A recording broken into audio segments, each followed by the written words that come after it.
Une rencontre à présent avec des étudiants pas trop pressés. Ils feront des études, mais plus tard, après un voyage à l'étranger.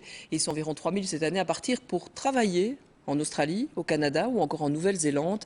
Portrait de 2 jeunes voyageurs avec Laurent Vandenberg. Pour Nada, c'est l'heure des derniers préparatifs. Dans quelques jours, elle s'envole pour l'Australie pour y vivre de 6 mois à 1 an. Elle n'a pas encore de ticket de retour, juste un budget de 5 000 €, le minimum pour pouvoir financer ces quelques mois de voyage. J'ai rien prévu, à part mon arrivée. Je sais où je vais dormir pendant les quelques premiers jours, mais après, ce sera vraiment l'aventure. J'aimerais bien acheter ou louer un van, comme ça se fait beaucoup là-bas, et puis partir, découvrir un peu, en fonction des gens que je rencontre et des opportunités qui s'offrent à moi. Comme Nada, 3000 jeunes partent cette année grâce à un visa vacances-travail, une réelle hausse du nombre de participants chaque année. L'Australie est le choix privilégié de ces voyageurs, le Canada arrive en seconde position, les emplois disponibles pour les jeunes y sont nombreux. Il peut, quelques semaines, travailler dans le secteur touristique à Québec, se faire un peu d'argent, partir, aller visiter l'Ontario, ensuite travailler encore un peu, repartir dans l'Ouest canadien, travailler dans une station de ski dans les Rocheuses, se faire un peu d'argent, retourner à Vancouver, enfin...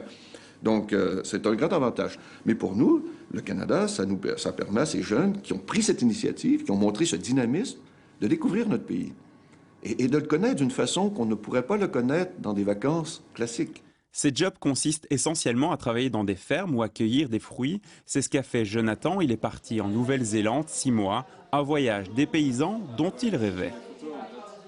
Ça, c'est la camionnette qui nous amenait chaque matin à la plantation pour cueillir les kiwis et les mandarines. On était plus ou moins une vingtaine de travailleurs par camionnette. Contrairement à Nada qui part en Australie par ses propres moyens, Jonathan est parti avec une agence qui a préparé son voyage. Logement, transport, tout était prévu. Le prix par contre est plus élevé et le sentiment d'aventure peut être un peu moins fort. Pour les Belges, Taïwan a rejoint la liste des destinations. Des discussions ont aussi lieu entre l'État belge, la Corée du Sud et le Japon pour peut-être mettre en place d'autres visas vacances-travail.